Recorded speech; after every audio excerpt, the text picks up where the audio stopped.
Andrew Snowden. Thank you very much, Mr. Speaker. Every week the Prime Minister comes here and reads out this pre-scripted nonsense that bears no resemblance to the questions he's actually asked. The Leader of the Opposition asked him about Peter Mandelson and he answered about the war in Iran. The Leader of the Opposition asked him about Mandelson again and he answered with an attack on the Shadow Justice Secretary. He was asked about Mandelson again and talked about protests in London. What is he scared of? What is he hiding? For a man who has spent years presenting himself as a forensic investigator, he has certainly had a blind spot to the details for this convicted paedophile with a friend in high Labour places.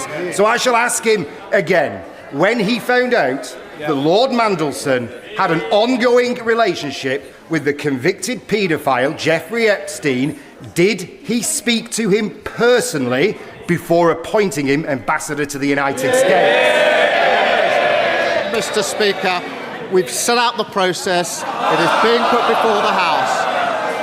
But I know why they don't want to. They don't want to talk about the war because they supported going into the war without thinking through the consequences. That is a huge error of judgment. I realise they don't want to talk about it ever again. I'm not surprised.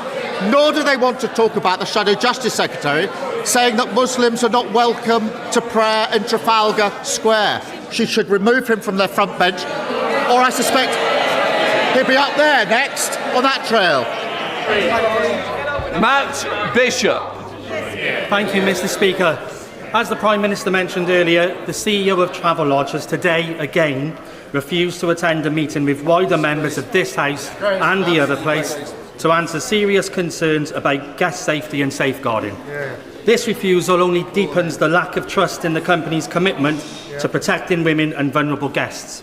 Will the Prime Minister meet with me and invite the CEO of Travelodge to discuss the issue, and will he join me in urging the CEO to explain directly to all parliamentarians why she is unwilling to face scrutiny on such an important matter? Prime Minister. Mr. Speaker, I thank him for raising this, and he's raised this with me personally.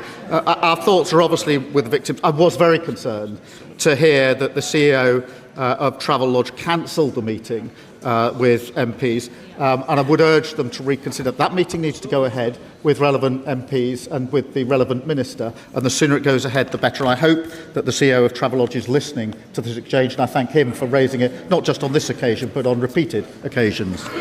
That completes Prime Minister's questions. Let the front benches change over.